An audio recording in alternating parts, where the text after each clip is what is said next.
John Wycliffe, tradutor da primeira Bíblia em inglês, ano de 1324 DC. Neste momento eu estou num barco no rio Tâmisa, na Londres moderna. Atrás de mim pode-se ver a famosa Torre de Londres e logo após a Ponte da Torre.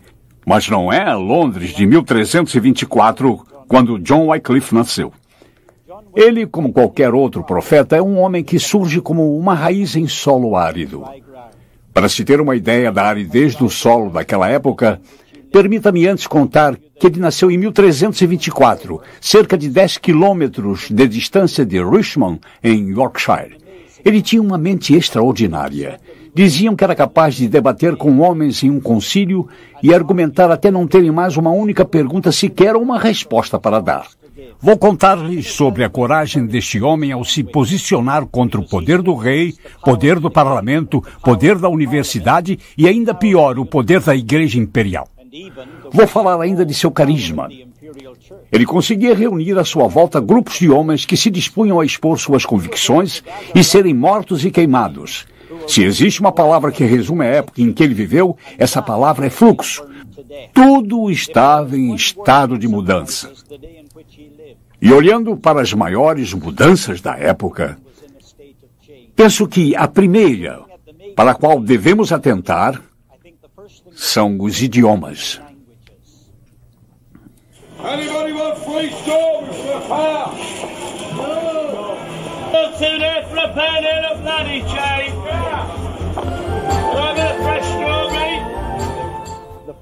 A primeira importante área é a da linguagem.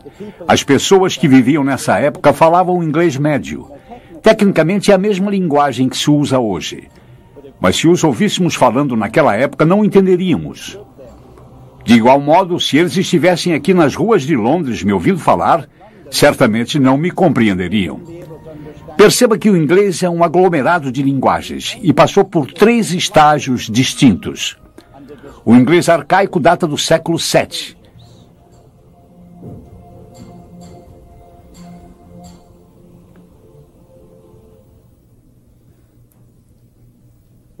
Vocês não podem esquecer que isto aqui é uma ilha e tem apenas 966 quilômetros de extensão.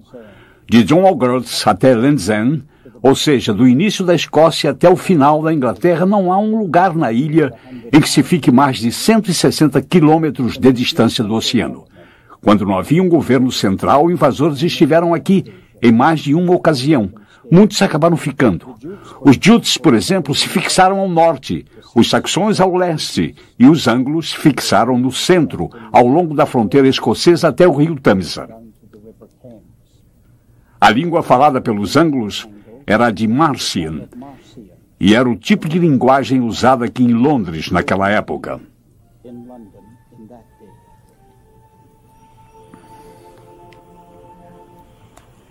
Guilherme, o Conquistador, chegou a esta terra em 1066, apenas 260 anos antes de John Wycliffe nascer.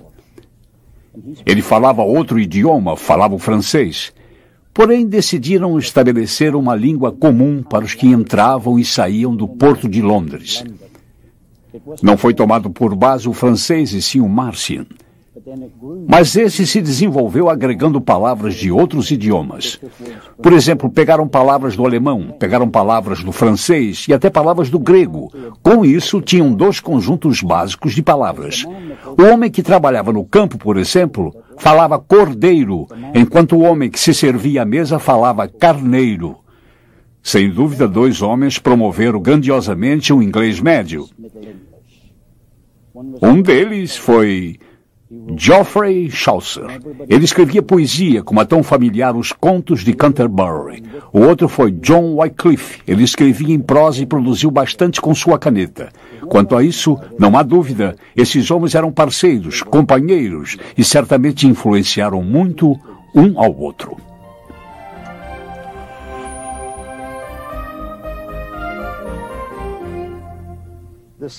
Honeymid, Inglaterra. A segunda área que estava sofrendo grandes mudanças era a política. De volta ao ano de 1066, quando Guilherme, o Conquistador, tomou essa nação, governou através de barões. Esses barões recolhiam impostos e organizavam um exército para ele. Seu trono foi deixado para seus sucessores, e um deles foi o rei John. Quando o rei John herdou a coroa, com ela vieram enormes débitos, e ele precisava discorrer longamente sobre essas dívidas, pois queria guerrear contra a França, mas os barões se mostraram irredutíveis. Ele tentou evitá-los. Chegou até a prometer ao rei Mohammed de Marrocos que se ele o ajudasse com exércitos, se tornaria muçulmano. Mas eles não aceitaram. O rei John também não podia recorrer ao Papa, pois tinha violado as leis papais apontando seu próprio arcebispo de Canterbury. Apesar de todos os seus esforços, o rei John foi obrigado a chegar a um acordo com seus barões, e estes o fizeram assinar um documento que ficou conhecido como Carta Magna, em 1215.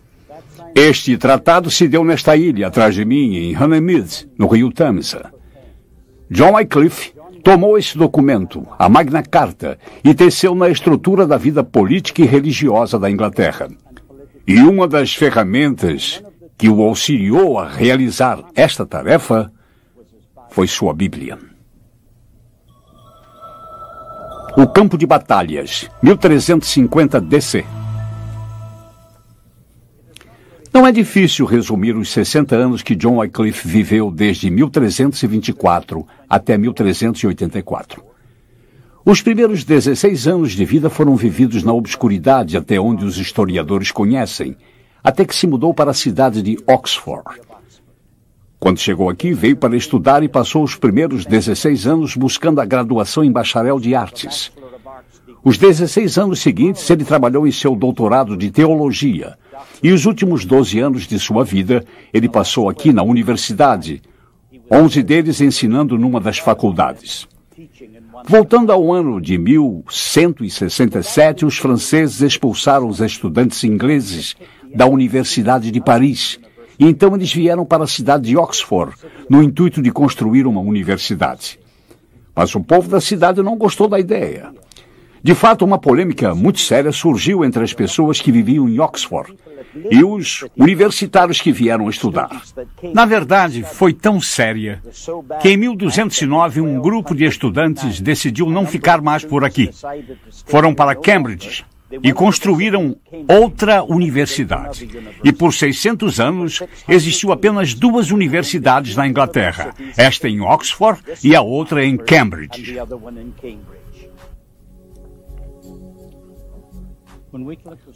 Quando Wycliffe tinha 24 anos, uma terrível peste negra assolou a Europa e por fim chegou à Inglaterra.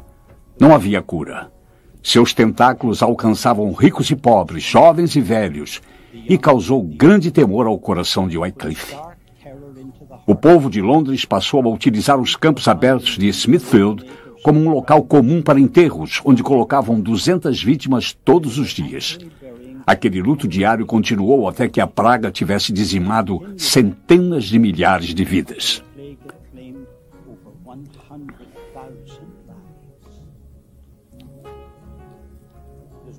Não há dúvida de que essas pragas causaram um grandioso efeito na vida de Wycliffe. Na verdade, 2 dos maiores fatores que fizeram deste homem um reformador, um deles está relacionado a essas pragas. Isso trouxe um incrível efeito espiritual sobre sua vida. Eu não sei porquê, mas pela convivência com a morte, ele passou a ter um grande temor de Deus. Isso fez pensar em suas prioridades e então começou a reformulá-las. Ele perdeu todo o medo do homem. Não importava mais para ele se era o Papa ou o potentado, até onde lhe dizia respeito. A verdade era a máxima prioridade. Essa experiência espiritual em sua vida penetrou fundo em seu coração. De fato, estocou em cada fresta de sua alma. Ele foi transformado e passou a ter todo um novo relacionamento com Deus. O segundo fato significante que ocorreu em sua vida foi devido ao ambiente aqui na Universidade de Oxford. Ele veio para a Faculdade Queen's, mas se formou em Merton. Não sabemos por que ele mudou de faculdade no meio dos estudos. Apenas sabemos que ele deve ter sido um aluno excepcional, já que por 4 anos, após ter conseguido o bacharelado em artes, o posto de mestre da faculdade Balliol foi conferido a ele. E 1 ano depois de se tornar mestre, Balliol foi ordenado ao ministério. e em seguida recebeu uma indicação do governo. A primeira foi em Filgan, em Lincolnshire, e a segunda foi em Lutterworth. Quando disse conferida pelo governo, vocês devem se lembrar que essa era uma época em que a igreja e o Estado eram um só. Com isso, todos os dízimos que eram entregues à igreja iam para o Estado, e o Estado fazia as indicações àqueles que seriam os ministros das várias paróquias. Portanto, para ele foi uma outorga do que ele chamou de viver.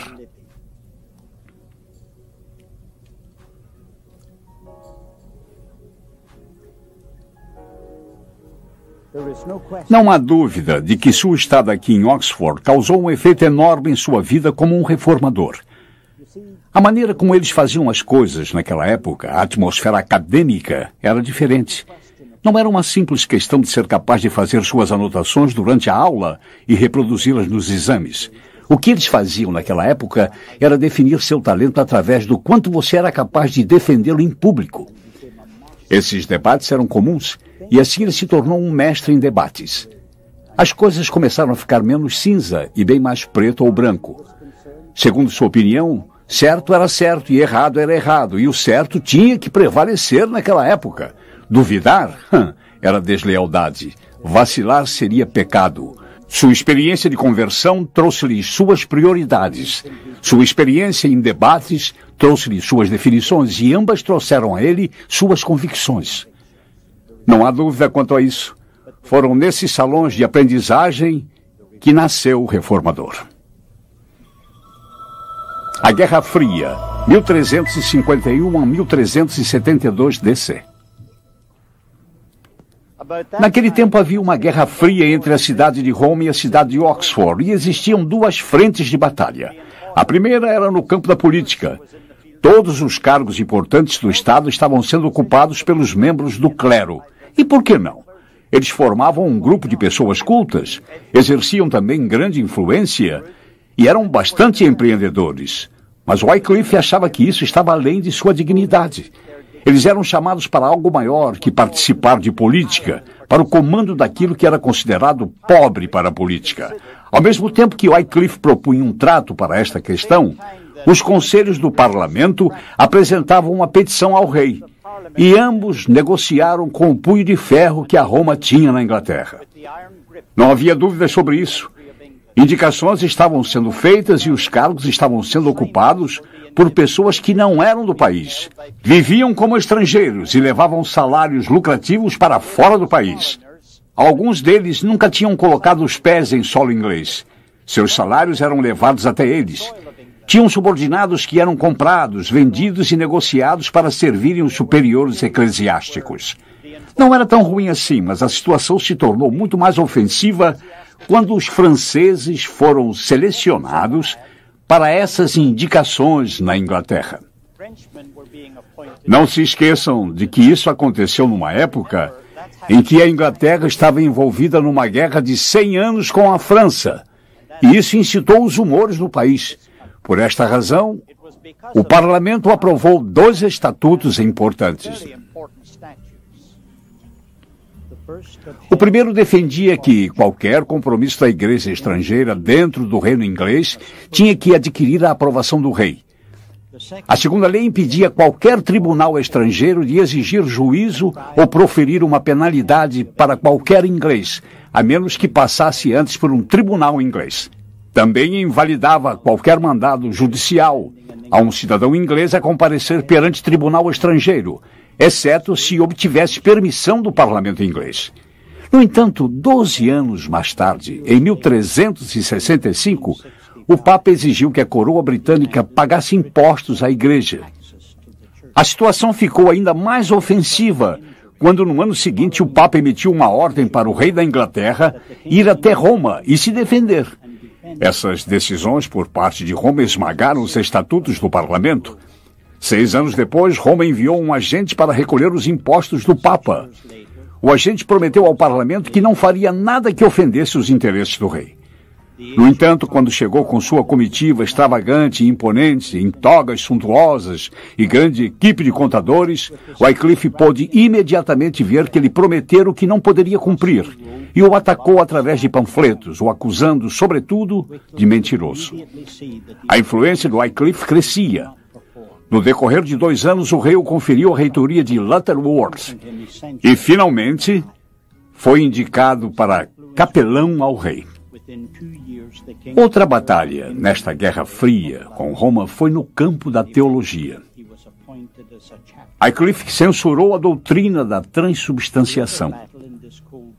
A doutrina era uma inovação recente, datando apenas de 1215. A Igreja afirmava que os elementos da comunhão eram transubstanciados no real corpo e sangue de Cristo. Wycliffe viu sérios problemas na interpretação dada pela Igreja.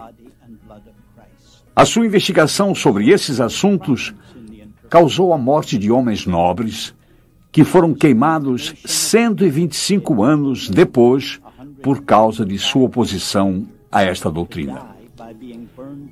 Apesar de tudo isso, o fato de Wycliffe ter recebido seu doutorado em 1372 sugere que ele não era considerado herético pela Igreja naquela época.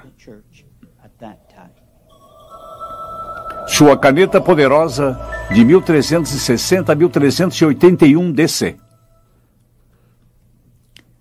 Um sentimento de desesperança religiosa entristecia seu espírito. Então John Wycliffe admoestava seus pupilos acerca das grandes imoralidades daquela época. E então ele pegava sua caneta e escrevia. Sem dúvida, seus escritos influenciaram profundamente os alunos da faculdade Balliol.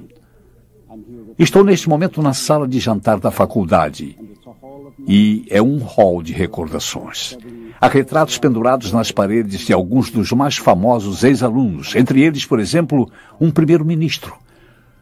Quando John Wycliffe percebeu que influenciar o corpo de estudantes da faculdade Balliol não era suficiente, foi então que ele dedicou-se a exercer sua influência através da escrita. Não podemos deixar de lembrar que naquele tempo não existiam máquinas impressoras.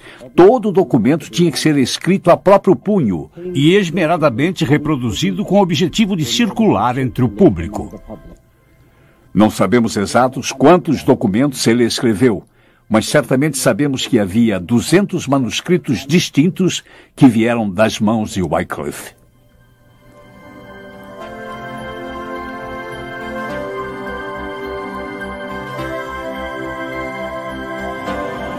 Londres, Inglaterra, Conselho Parlamentar.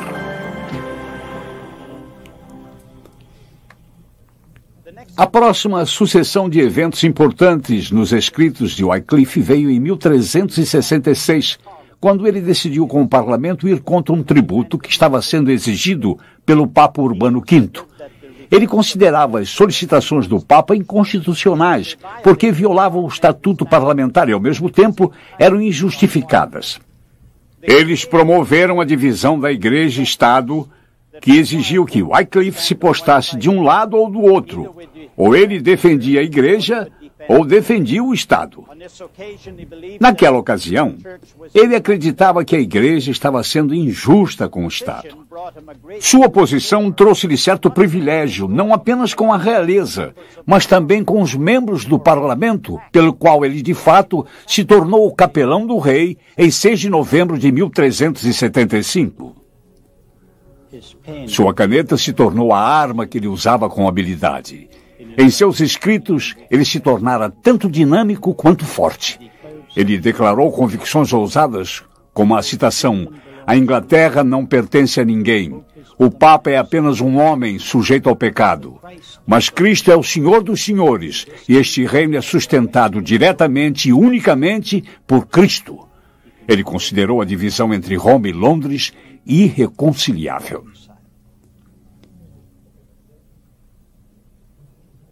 A ponta de sua caneta tão produtiva era como uma espada, cortante, como se a ponteira tivesse sido mergulhada em ácido. Mas seu maior feito ainda estava por vir. Ele produziria uma Bíblia na linguagem do homem inglês comum, mas antes dele realizar isto, teve que enfrentar a fúria de uma igreja ofendida.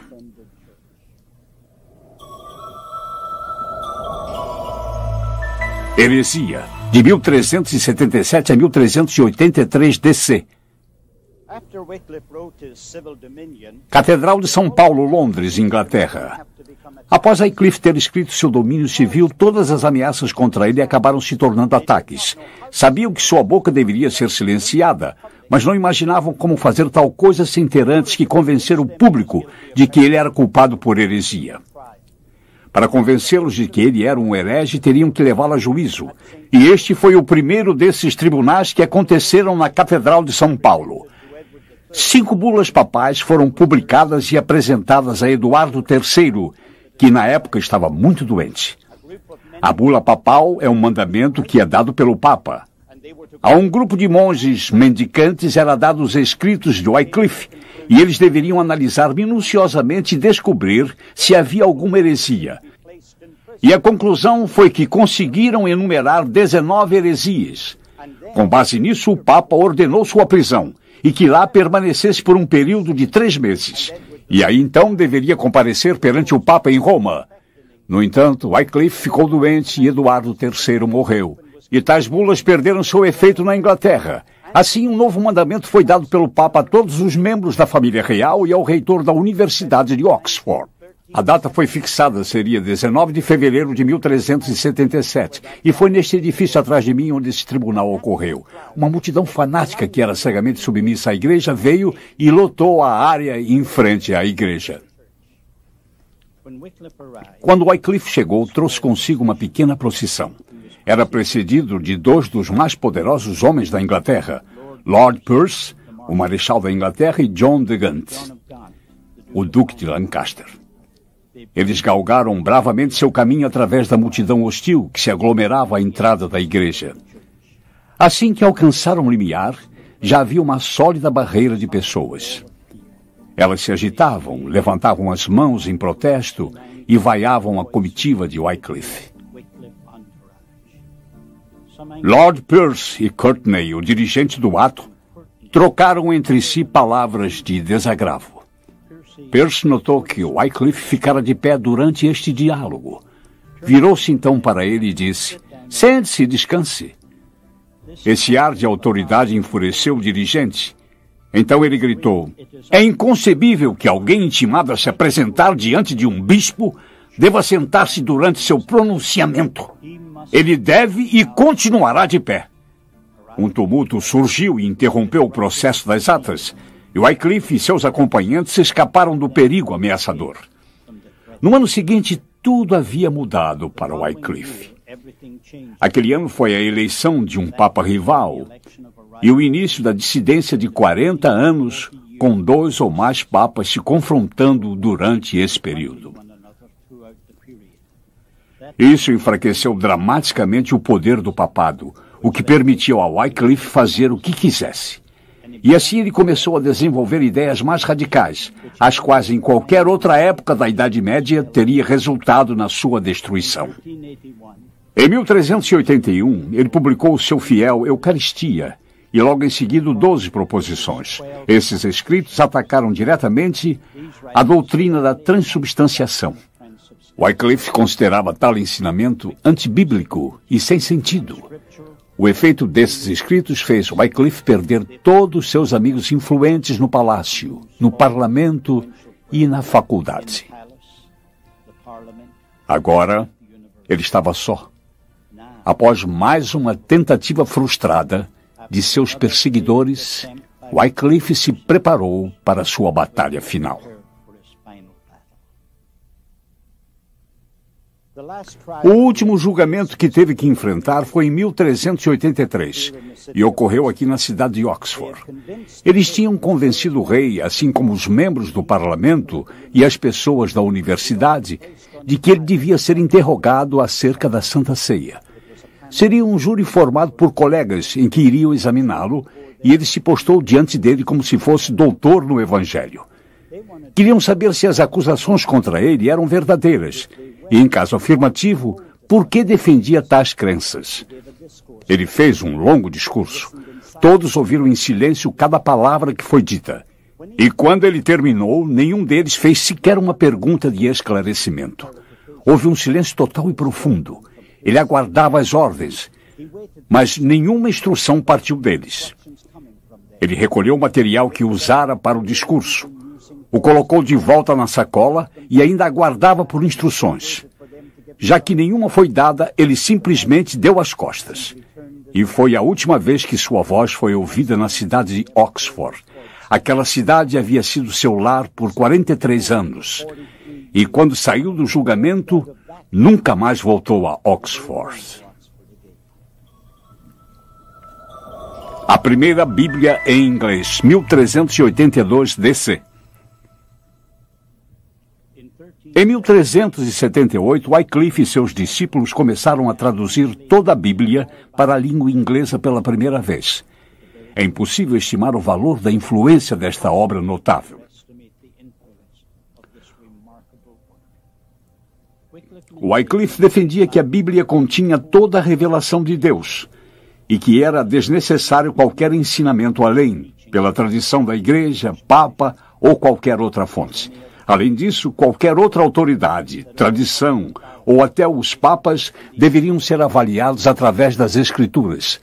E, por fim, que houvesse livre acesso à Bíblia para todos os cristãos, até mesmo aos plebeus. E, em seguida, naturalmente, que a Bíblia fosse traduzida para a linguagem comum do povo. Não foi uma tradução das línguas originais por duas razões. Os manuscritos que mais tarde foram disponibilizados ainda não tinham sido descobertos. E os idiomas nos quais os documentos originais foram escritos eram ainda desconhecidos na Inglaterra. Mas Wycliffe era bom em latim clássico, e a fonte de sua tradução das Escrituras foi a Vulgata Latina de Jerônimo, do ano 405 d.C. Quanto tempo Wycliffe e seus discípulos levaram para traduzir o Novo Testamento, nós não sabemos. Sabemos apenas que isto se deu quando ainda lecionava em Oxford, pois só a concluiu em 1380. Presumindo que o trabalho de tradução levaria alguns anos, subentende-se que isso foi desnecessário por causa das ameaças contra sua vida na Catedral de São Paulo e mais tarde no Palácio Lambeth. Ele acreditava piamente que iria terminar seus dias numa masmorra em uma das 7 colinas de Roma ou numa fogueira em Londres. Certa vez perguntaram a ele, por que você fala em procurar a coroa do martírio? Pregue o Evangelho de Cristo para os prelados altivos e o martírio não tardará em encontrá-lo. O quê? Disse ele. Devo viver em silêncio? Nunca. Deixe que o infortúnio venha. Eu estarei aguardando. Ele deduziu que a vida era incerta, que nenhum efeito suportável resultaria de seus esforços. Além disso, o livro indestrutível chegaria às mãos de jovens pregadores. Em 1382, ele concluiu o Velho Testamento e, pela primeira vez na história da Inglaterra, o povo teve a Bíblia em sua própria língua. Atrás de mim está a igreja paroquial de Lutterworth, onde John Wycliffe foi reitor nos últimos 12 anos de sua vida. Ele não vinha aqui com tanta frequência até deixar a cidade de Oxford, quando veio para copiar suas Bíblias. Para reproduzir uma de suas Bíblias, toda escrita à mão, levou 10 meses. Diferentes historiadores nos deu custos diferentes para adquirir uma dessas Bíblias. Elas custavam algo entre 30 e 40 libras, ou seja, 9.600 centavos. E lembre-se que esta era uma época em que uma galinha poderia ser comprada por 2 centavos e um porco poderia ser comprado por 4 centavos. John Fox, o historiador, disse que as pessoas traziam um peso de feno para que pudessem adquirir um dos Novos Testamentos por um dia. E era registrado que alguns deles trabalhavam por um mês e davam todos os seus ganhos de um dia de trabalho para obter uma página da Bíblia.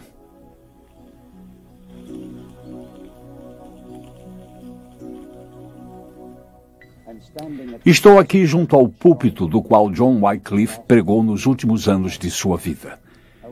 Percebo que este é um púlpito moderno se comparado a outros, mas entendo que há fragmentos da Bíblia que datam daquela época. Estranho quando se pensa nisso. Dos limites deste pequeno pódio, sua voz ecoou tão claramente que alcançou de norte a sul esta nação. E em seus últimos dias, suas pregações não saíram deste púlpito, e sim desta alcova à minha esquerda. Foi em 28 de dezembro do ano de 1384 que o famoso reitor da paróquia celebrou sua última comunhão do ano. De fato, esta veio a ser a última comunhão de sua vida. Ele conduziu por um tempo a cerimônia até que sofreu um infarto. E a providência divina o fez retirar-se, e ele tombou sobre a cadeira que está bem atrás de mim.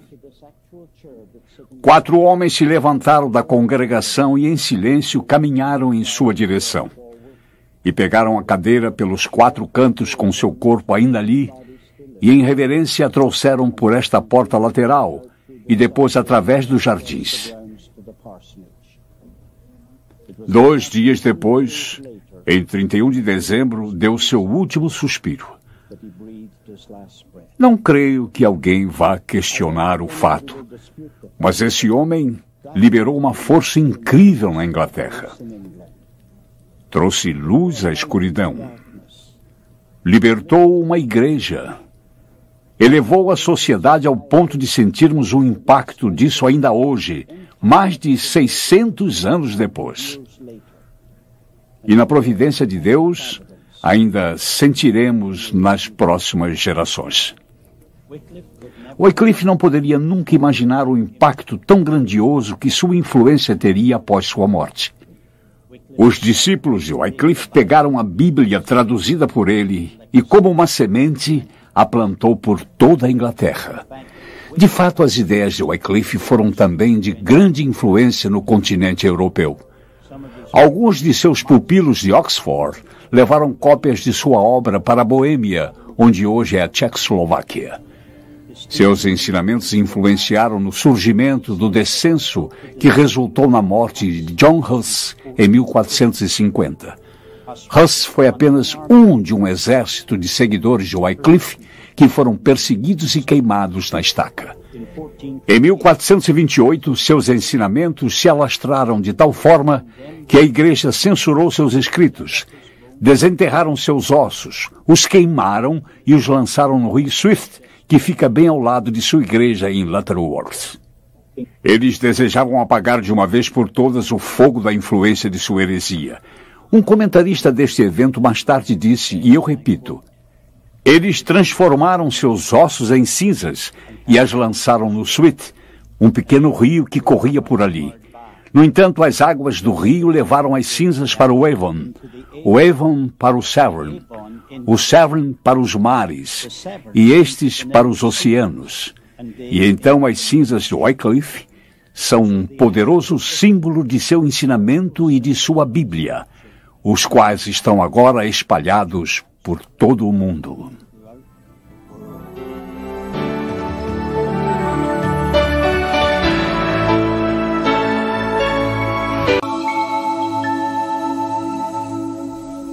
Volume 3, Sacrifício e a Palavra de Deus, Mártires da Bíblia, de 1395 a 1536 d.C.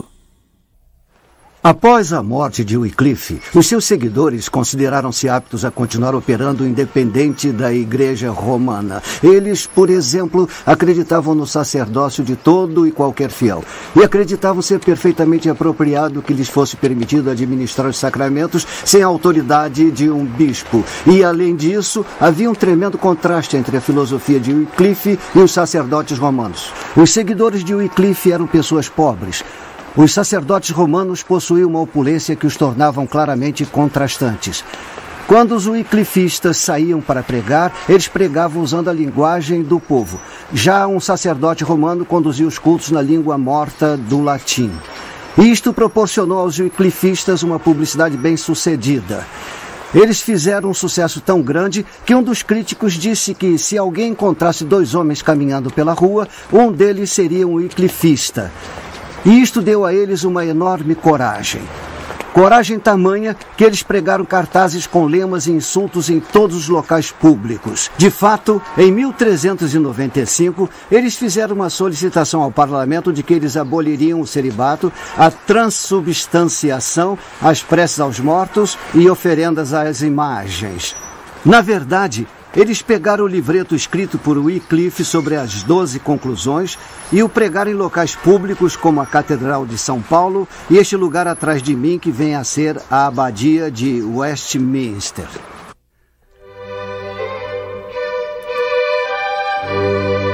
Isto causou um alvoroço entre os bispos e o clero. Isto significava uma blasfêmia contra a igreja. Em 1399, o bispo de York associou-se ao rei Henrique VI.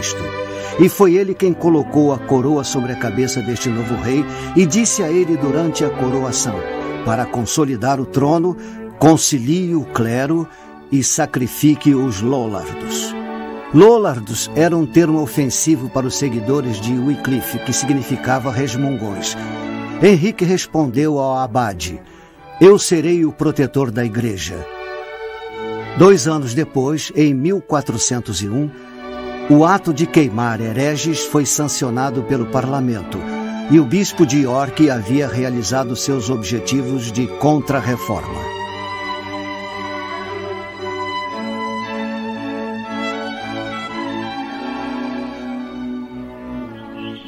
Após somente 8 dias da aprovação daquele projeto de lei, eles começaram a acender as fogueiras aqui em Smithfield para que queimassem vivos aqueles com os quais eles não concordavam. O primeiro homem que eles escolheram foi um homem chamado William Sawtry. E William Sawtry havia cometido um crime. Ouviu-se dizer que ele adorava não a cruz sobre a qual Cristo morreu, mas o próprio Cristo que morrera sobre a cruz. E por isso arrastaram-no até os recintos da Catedral de São Paulo, rasparam sua cabeça, puseram-lhe um chapéu de leigo e o aviltaram. Depois levaram-no até as autoridades civis para que ele pudesse obter clemência. A clemência que foi dada pelas autoridades civis foi trazê-lo até Smithfield, montar feixes de madeira ao redor de seu corpo e queimá-lo até que ele estivesse morto. E ele foi apenas o primeiro de um enorme e nobre exército de wyclifistas que morreram por sua fé. O que você está vendo é a Torre dos Lollardos. Ela fica ligada ao Palácio de Lambeth, que é a residência londrina do arcebispo de Canterbury. Eu gostaria de lhes contar a história da construção desta torre. Um pequeno cômodo no topo dela foi acrescentado e ficou conhecido como a prisão dos Lollardos. São apenas 3,5 metros quadrados com 2 metros de altura. Ela tinha antigos aros de ferro enferrujado que ainda se encontram fixados à parede, e onde alguns dos prisioneiros, após terem sido torturados e presos em correntes até serem retirados dali para a morte, deixavam gravuras na parede. Uma destas gravuras de Jesus, amor, Miás. Isto significa Jesus é meu amor. É impossível permanecer neste pequeno cômodo sem ser levado às lágrimas.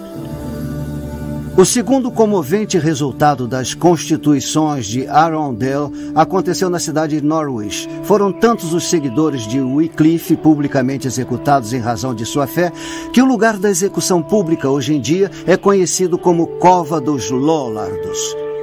Isto devido à morte de tantos Lollardos ali. Esses Lollardos eram queimados vivos por todo o país. Isto apenas nos mostra o imenso e inacreditável número de pessoas que foram seguidoras de Wycliffe e que estavam dispostas a morrer por sua fé, até mesmo serem queimadas vivas.